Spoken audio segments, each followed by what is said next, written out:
We are following breaking news with a live look at St. Peter's Square at the Vatican. The world waking up to news that Pope Francis has died at the age of 88. That news broke about 4 hours ago, and crowds of the faithful are now gathering to remember the Pope who changed many people's views of the papacy.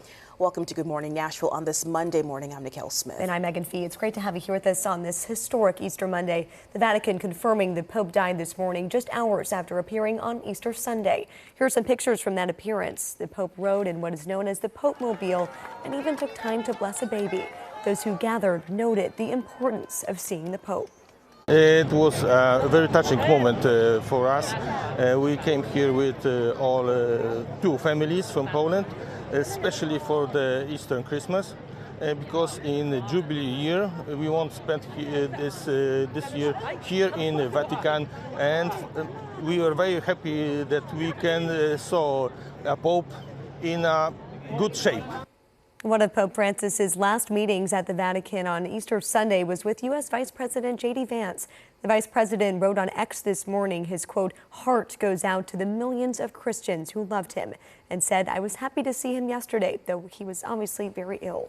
The Pope's death follows months of serious health issues. In February, a respiratory crisis developed into double pneumonia.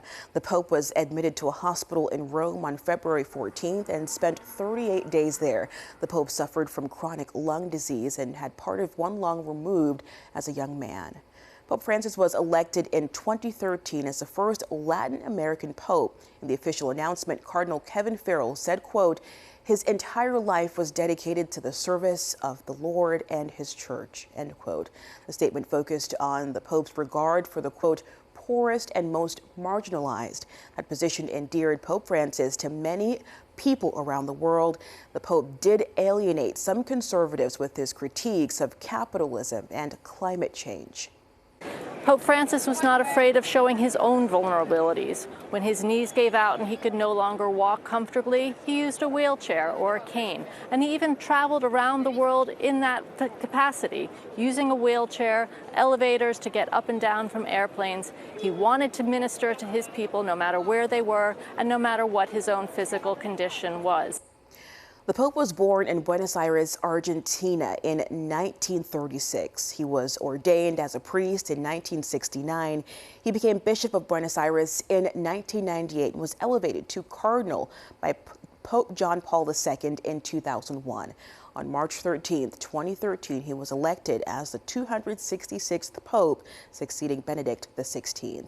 Some key moments in his papacy. In 2019, February, he opened the first Vatican summit on child protection and warned the bishops the faithful demand action. It was a headline-grabbing stance on the clergy sex abuse scandal that had swirled around the church for decades.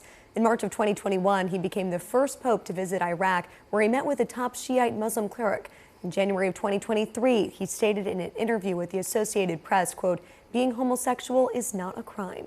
After the Pope's funeral, there will be 9 days of mourning. The focus will then turn to picking the new Pope and a centuries-old process known as the conclave. Cardinals from around the world will gather at the Vatican. Cardinals under the age of 80 are eligible to vote. That voting continues until a new Pope is selected. The moment is announced by the white smoke that will bellow from the Sistine Chapel. Unsuccessful votes will be announced by black smoke. Any baptized Roman Catholic male is eligible to be Pope, but since 1378, only cardinals have been selected.